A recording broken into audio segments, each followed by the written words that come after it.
오늘 여러분과 나누게 될 말씀, 앞에서 말씀드렸듯이 그리스도의 심장을 가진 교회. 여러분 심장이 있으시죠? 다 심장이 있으시니까 오늘 여러분도 활동도 하고 또 혈액순환이 잘 이루어져서 몸이 모든 지체가 건강하게 잘 작동되고 이루어지는 줄 믿습니다. 심장의 기능이 중요합니다. 심장은 모든 장기에 가장 중요하다고 할 수가 있겠죠.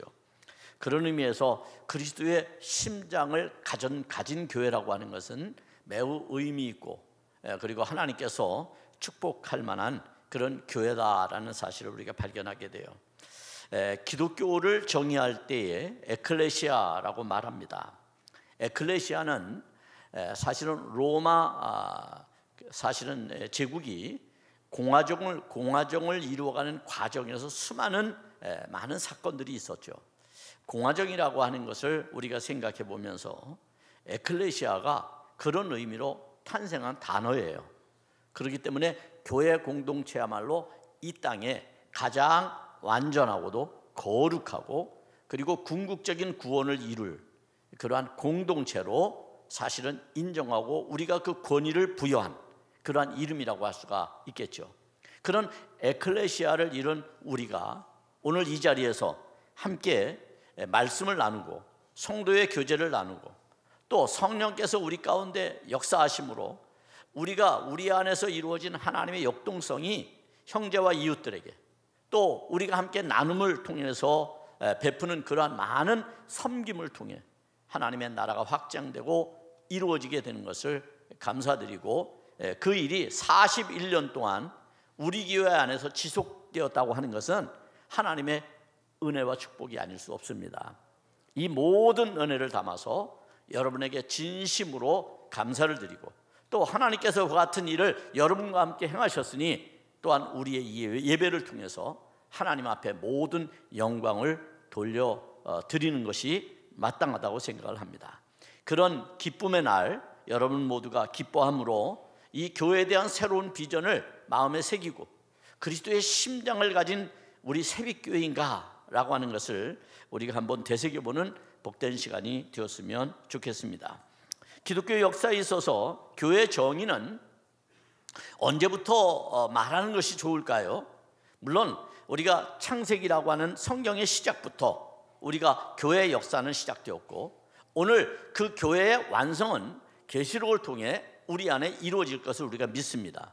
그럼에도 불구하고 교회의 역사적 사실을 우리가 놓고 정의한다면 그것은 바로 종교개혁대라고 얘기할 수 있을 겁니다.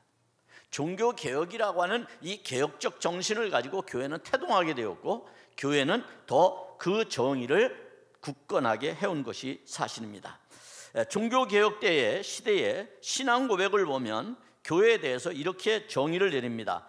아우스부르크 신앙 고백이라고 소위 일컬어지는 1530년에 교회에 대한 정의는 이렇습니다. 복음을 순수하게 가르치고 성례전을 올바르게 시행하며 성도들의 교제가 있는 공동체라고 정의했습니다. 사실은 굉장히 중요하죠. 복음을 순수하게 가르치는 것, 그것이 교회의 첫 번째 사명. 그리고 우리가 그리스도의 사랑을 나누는 이 성례전을 행함으로써 그리스도 공동체를 굳건하게 세워가는 것. 그리고 세 번째는 성도들의 그리스도 공동체 안에 속한 성도들이 서로 뜨거운 사랑으로 교제함으로써 공동체를 더욱더 굳건하게 하는 이 일. 이 세 가지가 교회의 진정한 정의다라고 말하고 있는 겁니다. 여러분, 캐톨릭 교회가 저지른 수많은 잘못으로부터 그것을 반성하는 의미로 온전한 교회를 꿈꾸고 선언했던 종교개혁의 정신은 오늘 우리에게도 바르게 이어져야 할 것이라고 생각되어집니다. 그리고 그 중심에 계시는 분이 바로 누굽니까? 그리스도, 예수 그리스도라고 할 수 있습니다. 소위 교회라고 하는 이 처치라고 하는 어원, 소위 에클레시아라고 하는 말을 통해서 우리는 주께 속한 사람들이라고 하는 라틴어의 속성들을 우리가 생각해 볼 필요가 있어요. 자, 우리 모두는 누구인가? 교회라고 말하는 우리는 누구인가? 라고 말할 때에 그것은 주께 속한 자다, 그리스도에게 속한 자다, 이렇게 말할 수 있습니다. 그러면서 공동체라고 하는 말은 헬라어 에클레시아라고 말할 수 있는데 이것은 하나님의 백성을 지칭하는 말이다. 그러니까 우리 모두는 하나님의 백성이라는 거예요. 할렐루야, 아멘. 여러분, 우리 모두는 하나님의 백성이에요. 하나님의 백성된 사람들만이 이 자리에 있을 수 있어요. 그런 의미에서 굉장히 중요하죠. 이때 우리는 두 가지의 사명이 우리에게 있음을 깨달아야 합니다. 첫째는 하나님의 부르심으로 우리는 구별되었다라는 겁니다. 자, 여러분이 에클레시아라고 소위 말하면 내가 하나님께 속해 있고 또 하나님의 백성이라고 하는 교회에 대한 여러분들의 스스로의 정의에 있어서 가장 중요한 가치가 있다면 그것은 나는 부르심으로 인하여, 하나님으로 인하여 구별되었다는 거예요. 하나님께서 세상과 구별해서 여러분을 받으신 겁니다. 여러분을 예배자로 받으신 거예요. 여러분을 모든 세상의 예배의 가장 중요한 제물로, 산제물로 받으신 겁니다. 그게 우리들입니다. 우리의 존재론적 가치는 바로 거기에 있다고 말할 수가 있겠죠. 그래서 이 공동체를 거룩한 공동체, 하나님이 구별한 거룩한 존재로 우리가 이해할 수가 있습니다. 두 번째는 그렇게 부르심을 받은 우리, 하나님으로부터 거룩하게 부르심을 받은 우리는 세상으로 나아가는 존재라는 거예요. 어떤 존재냐? 하나님이 거룩하게 하셨을 뿐만 아니라 거룩하게 한 우리를 다시 세상으로 보낸다는 겁니다. 할렐루야, 아멘. 우리가 세상으로 다시 보냄을 받는다고 하는 것은 중요합니다. 세상으로 보냄을 받지 아니하면 우리는 하나님의 사람으로 살아갈 수가 없어요. 여러분, 교회 안에 계속 머물러 있을 수가 없어요. 하나님이 우리를 거룩하게 구별하는 이유는 세상으로 보내기 위해서예요. 하나님이 여러분을 부르신 이유는 여러분에게 사명을 주고 여러분들 하여금 그 사명의 열정을 가지고 세상으로 다시 나가도록 하기 위한 겁니다. 아멘. 그것을 주님께서 우리에게 요청하고 요구하시는 거죠. 그런 의미에서 세빛 공동체는, 세빛 교회는 41년 동안 끊임없이 하나님의 부르심을 받았고 하나님의 보냄을 받았습니다. 이것이 교회가 살아있다는 증거입니다.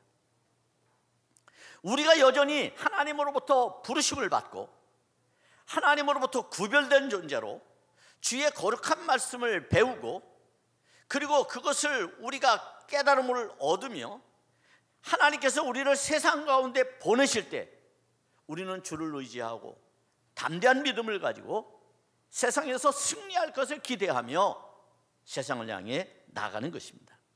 그런 삶을 반복해 온 41년의 삶이 세빛교회의 삶이다. 할렐루야. 그렇게 우리가 정의할 수 있어요. 그러니까 세빛교회는 끊임없이 앞으로도 계속해서 주님의 부르심에 순종해야 할 것이고 또 주님께서 보내심에 열정을 다해서 우리가 충성해야 할 줄로 믿습니다. 순종과 충성은 교회가 지니는 아주 거룩한 사명의 목적이고 그리고 우리가 실행해야 할 중요한 믿음의 동력이라고 생각을 합니다. 그런 41년의 나이, 우리가 대개 세상에서 공자가 이런 말을 했죠. 40년을 정의하기를 부록이라고 정의했어요. 부록. 네? 여러분, 맹자는 뭐라고 정의했을까요? 맹자는 부동심이라고 말했어요. 부록은 뭡니까? 흔들리지 않는 거죠. 그죠? 어떤 유혹에도 흔들리지 않는 것.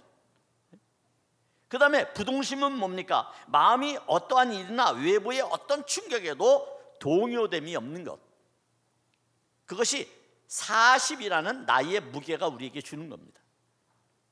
우리는 드디어 반석과 같은 믿음이 우리를 세우는 절호의 기회를 맞이하는 것입니다. 그래서 성경은 예수님의 가르침을 통해서 이것이 어떻게 우리의 삶에 적용하고 우리의 영적인 삶에 토대를 마련하게 하는지에 대해서 설명합니다. 누가복음 6장 46절에서 49절입니다. 여기 이렇게 말씀합니다. 너희는 나를 불러 주여 주여 하면서도 어찌하여 내가 말하는 것을 행하지 아니하느냐. 내게 나와 내 말을 듣고 행하는 자마다 누구와 같은 것을 너희에게 보이리라. 같이 읽습니다. 다 같이 읽습니다. 집을 짓되 깊이 파고 주초를 같으니 큰 물이 나서 탕류가 그 집에 부딪히되 잘 지었기 때문에 능히 요동하지 못하게 하였거니와 듣고 행하지 아니하는 자는 주출 없이 흙 위에 집 지은 사람과 같으니 탕류가 부딪힘에 집이 곧 무너져 파괴됨이 심하니라 하시니라. 아멘. 무슨 말씀입니까, 여러분? 주님께서 이런 말씀을 하시는 거예요. 앞에 부분에서 너희가 나를 불러서 주여 주여 한다는 거예요. 우리가 신앙생활하면서 40년 동안 주님을 믿으면서 이 교회를 통해서 하나님 앞에 기도도 하고 말씀도 듣고 하나님께 간구하면서 신앙적인 훈련을 받으면서 주여 주여 해왔다는 겁니다. 그런데 어찌하여 내가 말하는 것을 행하지 않느냐? 주여 주여 하는 데까지는 잘했는데 내 말을 행하지 않는 것에 대해서 탄식하며 주님께서 이렇게 말씀합니다. 내게 나와 내 말을 듣고 행하는 자마다 누구와 같은 것을 너희에게 보이리라. 그리고 비유로 말씀하신 게 바로 이 홍수에 관한 비유예요. 홍수에 관한 비유. 홍수가 나면 아무리 맑은 물도 탕류가 돼버리고 말아요. 탕류가 돼버리고 말아요. 여러분, 교회 역사 가운데 하나님께서 생명의 생수를 우리에게 끊임없이 부으지만 마귀와 사탄은 교회를 혼란스럽게 함으로써 탕류를 만들어 버립니다. 자, 이때 믿음을 굳건하게 지킬 뿐만 아니라 하나님의 말씀대로 사는 사람들은 어떤 결과를 만들어내느냐? 그 탕류에도 흔들림이 없습니다. 탕류에 그 집이 무너지지 않습니다. 믿음의 집이, 신앙의 집이 무너지지 않는다는 겁니다. 그런데 말씀을 지키지 않고 그냥 주여 주여만 해왔던 사람들은 탕류가 생기면 무너지게 된다는 것이죠. 그만큼 세상에서의 부록이든지 부동심이든지 40이라는 나이가 중요한 게 아니고 하나님의 말씀으로 어떻게 우리가 굳건하게 우리 자신을 세우고 있는가 라고 하는 것을 우리가 집중할 필요가 있는 것이죠. 그게 참 필요하다는 거예요. 그렇다면 참된 교회란 어떤 것일까요? 참된 교회는 세상에 존재하지만 세상에 속하여 흔들리지 않으며 한 지역에 있지만 그 지역에 머무르지 않는 진리로 생명을 주는 교회가 참된 교회다. 오늘 우리의 삶에서 주님께서 우리와 함께 하시고 역사하심을 우리는 끊임없이 세상 속에 드러내야 합니다. 앞에서 제가 기도할 때 우리가 40년 때 우리가 50년이 되면 제2의 새빛교회를 만듭시다 라고 우리 교인들이 선언을 했어요. 나는 뭐 그 자리에 없었으니까 아니에요. 여러분, 우리가 공동체에 속해 있다면 그것은 우리 모두의 책임이고 우리 모두의 사명입니다. 그리고 우리 모두의 고백이죠. 그러면 우리는 끊임없이 하나님과의 깊은 교제 속에서 우리 교회가 참된 교회를 어떻게 지향해 가야 할 것인지에 대해서 고민해 봐야 합니다. 그리고 그것을 실천하는 것이 필요하죠. 우리의 믿음의 선배들은 지금껏 그걸 실천해 왔어요. 그러면 우리는 이제 40년이 지나고 앞으로 50년을 향해 가고 100년을 향해 가는 우리의 신앙이 어떻게 우리의 선배들의 신앙을 본받아서 실천해 갈 것인가에 대한 분명한 가치를 발견할 필요가 있다는 겁니다. 그리고 그 모델을 찾아볼 필요가 있어요. 그래서 오늘 저는 그 모델을 성경에서 찾으려고 여러 성경을 뒤적거리면서 기도하면서 오늘의 본문의 말씀을 생각해 본 것입니다. 41주년을 맞는 우리 교회를 조명하면서 성서를 통해 배우는 교회의 모범적인 가치, 비전, 모델, 그것이 무엇인지를 찾아보고자 한 것이죠. 본문이 제시하고 있는 교회는 빌립보 교회입니다. 빌립보 교회는 마케도니아 지역에서 앞서가는 도시에 있는 교회였습니다. 마케도니아라고 하는 것은 로마 제국에서 굉장히 아주 교통의 요충지이고 그리고 중요한 곳이었어요. 요즘 말로 말하면 거의 신도시의 급에 해당하는 곳이었어요. 첨단을 얻는 신도시와 같은 그런 장소가 바로 이 빌립보라는 지역이었습니다. 빌립보는 로마의 동부로 통하는 동서 연결 도로가 있는 것이고 모든 도시가 그렇듯이 당시 식민지에 수많은 공적을 세운 사람들, 황제로부터 그들이 명예 시민을 얻고 그리고 재산을 얻고 그리고 많은 지위를 받아서 살고 있는 그러한 아주 삶이 안정되고 풍요로운 그런 곳이 바로 빌립보였습니다. 이 지역에 바울이 제2차 전도여행을 위해서 들어가게 됩니다. 제2차 전도여행 때에 바울이 이 빌립보라고 하는 지역에 가게 되죠. 그리고 교회를 세우게 됩니다. 우리가 굉장히 잘 아는 것처럼 이 빌립보 교회 안에는 두 가지 유명한 성경의 사건이 있어요. 그 사건이라는 것은 바로 어떤 겁니까? 빌립보에 가서 바울이 아무도 모릅니다. 복음을 전하러 왔지만 아는 사람이 하나도 없었어요. 안식일이 되어서 바울도 예배를 드리기 위해서 강가로 나가죠. 그런데 거기에 한 여인들이 앉아서 예배를 드리고 있었어요. 그 여인들은 누구였느냐 하면 루디아라고 하는 자주장사, 자주색 옷감을, 요즘 말로 하면 염색공이죠. 염색된 옷을 파는 그러한 사람이었어요. 그 여인의 무리들이 그곳에 있었어요. 그래서 바울은 그들에게 접근을 했고 그들에게 그리스도에 대해서 이야기해 주었어요. 감동을 받은 루디아가 자기의 집을 교회로 내놓습니다. 그러면서 시작된 교회가 바로 빌립보 교회입니다. 그리고 빌립보에서 온갖 박해에 시달리죠. 바울이 복음을 전하다가 어떻게 시달립니까? 로마에 의해서 로마의 지배권 아래에 있는 것이었기 때문에, 그리고 그가 마케도니아라고 하는 로마 지역을 복음을 전하는 데 있어서 성령이 그를 이끌어가는 곳 아닙니까? 그런 곳인데 그곳에서 박해를 받아서 감옥에 들어가게 되죠. 그래서 여러분이 잘 아는 것처럼 감옥에서 바울과 실라가 찬송을 불렀는데 옥이 흔들리며 열리는 기적과 같은 일이 나오는 것, 바로 그 사건이 바로 빌립보에서 일어나는 사건이에요. 자, 이런 빌립보 지역을 선교하고 난 오랜 뒤입니다. 오랜 시간이 흘렀습니다. 빌립보 교회는 정말로 바울의 바람처럼 잘 성장해 갑니다. 복음을 전하는 교회가 되었습니다. 그런데 바울이 복음을 전하다가 투옥이 됩니다. 로마의 감옥에 갇히게 됩니다. 이 소식을 빌립보 교인들이 듣습니다. 그리고 마음이 아팠습니다. 바울 선생님이, 우리에게 복음을 전해준 바울 선생님이 투옥이 됐다니. 그래서 빌립보 교회는 에바브로디도라고 하는 사람을 대표로 보내서 바울을 위로하죠. 바울에게 쓸 물품을 제공해 주고, 바울이 그 투옥된 그곳에서 전혀 그의 몸이 상하지 않게 돌보도록 에바브로디도를 보냈습니다. 바울은 큰 감동을 받았어요. 왜냐하면 자신을 잊을 법도 한데 자신을 기억해 주는 빌립보 교회, 그리고 자신이 복음을 전해준 것에 대하여 여전히 감사함을 가졌던 빌립보 교회, 그 교회에 대한 감동이 우러나왔습니다. 그렇다고 여러분, 빌립보 교회가 문제가 없었느냐? 문제가 없지 않았어요. 초대교회는 항상 언제나 문제가 있는 교회들이었어요. 그런 상황들을 생각하면서 에바브로디도가 집으로 갈 때에 바울이 빌립보를 위해서, 빌립보 교회를 위해서 편지를 쓰게 됩니다. 감사의 편지, 격려의 편지, 위로의 편지, 그러면서 소망이 담긴 편지를 쓰게 되죠. 그 편지가 뭘까요? 그게 바로 이 빌립보서입니다.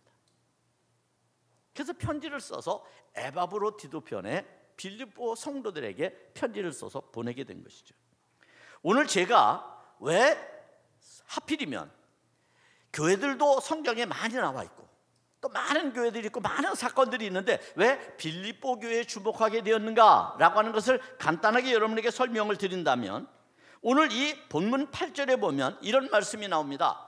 8절에서 내가 예수 그리스도의 심장으로 너희 무리를 얼마나 사모하는지 하나님이 내 증리시다라고 말합니다.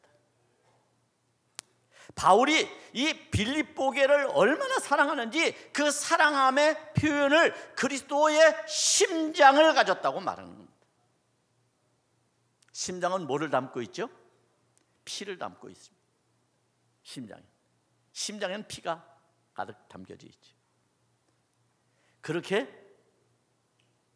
정말 사랑의 뜨거운 마음으로 빌립보 교회를 사랑한다는 겁니다.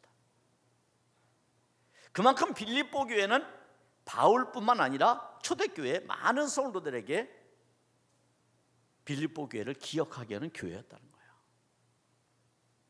그러면 어떻게 이렇게 빌립보 교회가 이런 찐사랑을 가질 수 있었을까요? 이런 찐사랑을 가진 빌립보 교회를 우리가 생각해 보면서 우리 교회도 남들이 바라볼 때에 정말 사랑의 마음으로 바라볼 수 있고, 기대의 마음으로 바라볼 수 있고, 부러움의 마음으로 바라볼 수 있는 심장을 가진 교회가 되어야 되지 않을까. 우리도 그리스도를 뜨겁게 사랑하고 형제를 뜨겁게 사랑하며 우리 안에서 일어나는 하나님의 창조적인 역사, 구원의 역사를 우리가 파생시켜 나가야 되지 않을까, 확장시켜 나가야 되지 않을까라는 그런 심정으로 말씀을 여러분과 함께 생각해 보려는 겁니다. 이 심장이라고 하는 것은 헬라어로 스플랑크노이스라고 말하는데, 이것은 심장, 어떤 장기를 말하는 것이죠. 그런데 그 장기 중에서도 가장 소중한 장기를 말하는 겁니다. 인간이 살아서 움직이려면 심장이 있어야 되는 것이죠. 성경에 이와 비슷한 단어가 나오는데 그건 마음이라는 단어로 표현이 돼요. 마음. 그런데 이 마음이라는 의미를 지닌 카르디아보다 이 심장이라는 말이 훨씬 더 강한 표현입니다. 이 심장이 훨씬 더 강한 표현이에요. 그러니까 바울은 지금 빌립보 교회에 훨씬 더 강력한 마음으로, 강한 마음으로 그가 자기의 사랑을 표현하고 있는 겁니다. 그렇다면 바울이 본 빌립보 교회, 어떤 교회였길래 그럴까요? 첫째로는 감사가 생각나는 교회였다는 거예요.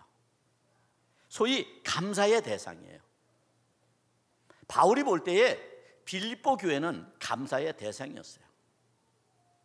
여러분, 누가 우리 교회를 거쳐가거나 아니면 우리 교회를 생각할 때 우리 교회가 감사의 대상이 되면 얼마나 좋을까요?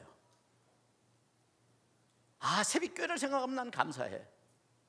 새벽교회는 우리에게 감사의 대상이야. 여러분, 그런 교회가 되기를 축복합니다.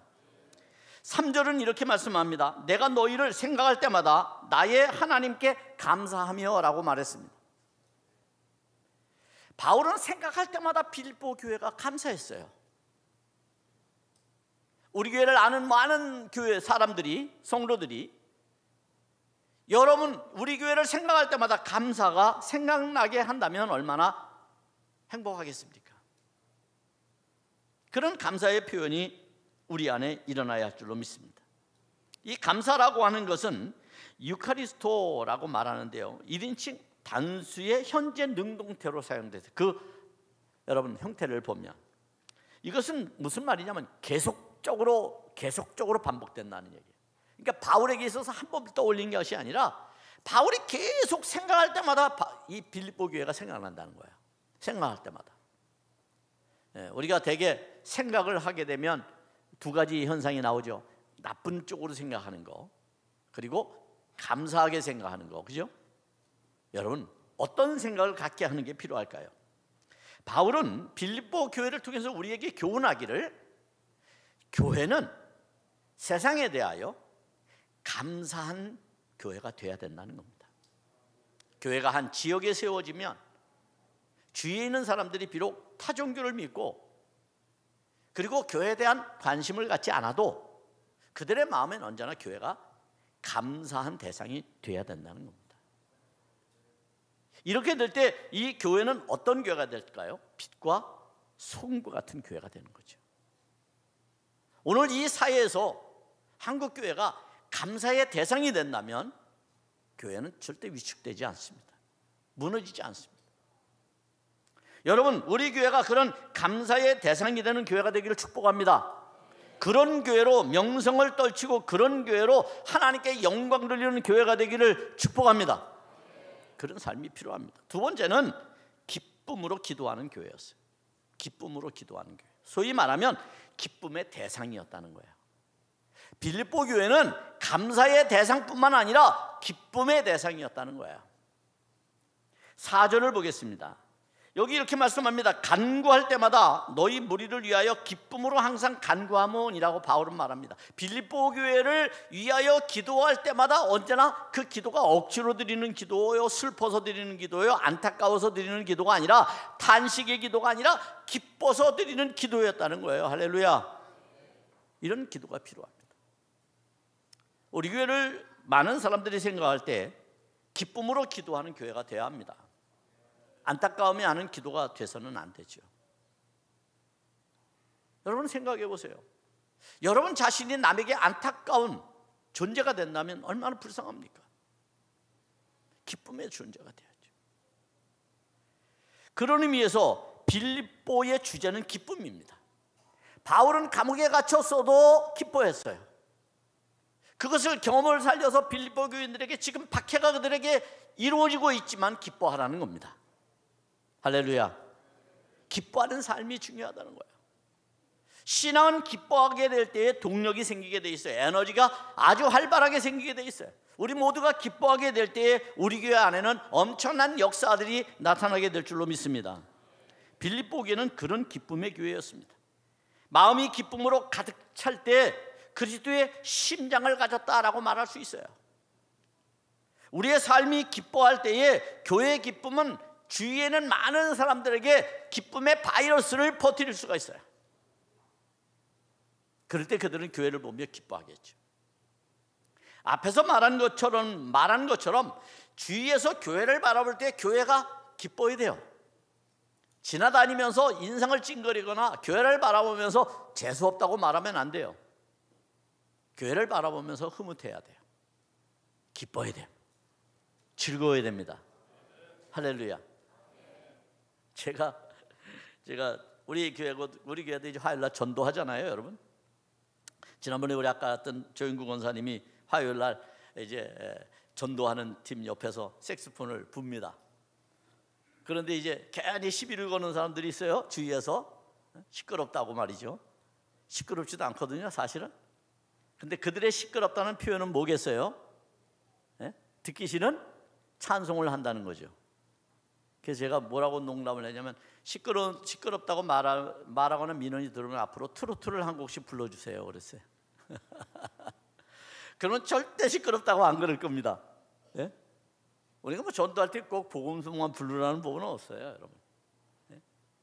사실 기독교 역사에 보면 초기에 막 여러분 뭐 무디나 이런 목사님들 또 웨슬리 목사님이 복음을 전하러 다닐 때는 그 앞에 찰스 웨슬리나 또 찬양 뭐 생키라고 찬양가들이 열심히 찬양을 앞에서 부르는 것들이 전부 흑인 연가나 이런 것들이었어요. 민요나 이런 것들이었어요, 그 시대에. 그래서 우리가 그런 생각들을 해보면 앞으로 누가 우리 교회 민원을 제기하거나 시끄럽다고 말할 때 우리는 가끔 그렇게 좀 할 필요가 있고, 여러분 우리 체육대회 때 여러분 장기자랑 있잖아요. 노래방 기계를 갖다 놓을 거거든요. 야, 우리 중고등부 학생들 이제 진짜 째졌어요. 한 번씩 뽐낼 수 있어요. 여러분 누구든 신청하세요. 어떤 노래도 좋아요. 댄스도 좋아요. 여러분 그래서 우리가 즐겁게 마음을 탁 오픈하고, 할렐루야, 마음을 탁 열고 우리가 기쁨으로 그런 시간을 가지려고 합니다. 이제 마지막으로 빌립보 교회는 어떤 교회였느냐? 빌립보 교회는 구원의 확신으로 일하는 교회였어요. 자, 교회 다니다 보면 일을 합니다. 교회 일이라고 해서 공동체 일이죠. 그것이 때로 인간의 일일 수도 있고 하나님의 일일 수도 있을 겁니다. 굳이 구분할 필요는 없습니다. 다만 일하는 사람들이 가져야 될 가치관이 하나 있다면 구원의 확신을 가지고 일하시기를 바랍니다. 빌립보 교회는 구원의 대상이었습니다. 빌립보 교회는 감사의 대상이며 기쁨의 대상이고 동시에 구원의 대상이었습니다. 다시 말하면 교회는 이 땅의 구원의 대상입니다. 모든 사람들이 세상을 향해서 지향하지만 교회는 하나님의 나라를 지향해 갑니다. 인간을 모든 고통과 속박으로부터 해방받고 자유함을 얻어 구원에 이르도록 이끌어가는 것, 그것을 바라보도록 그 길을 향해서 나가는 것, 그것이 바로 교회입니다. 그렇기 때문에 교회는 언제나 구원의 대상이 될 수밖에 없습니다. 세상 사람들은 고통받을 때, 위로가 필요할 때, 그때 교회가 생각나는 겁니다. 6절은 이렇게 말씀합니다. 너희 안에서 착한 일을 시작하신 이가 그리스도 예수의 날까지 이루실 줄 우리가 확신하노라. 아멘. 여러분, 주님의 일을 할 때 교회 공동체 속에서 여러분들이 함께 협력하고 함께 돕고 함께 일할 때 구원의 확신을 가지고, 그리고 이 교회가 구원의 대상임을 여러분 기억하면서 언제나 일하는 여러분들이 되기를 바랍니다.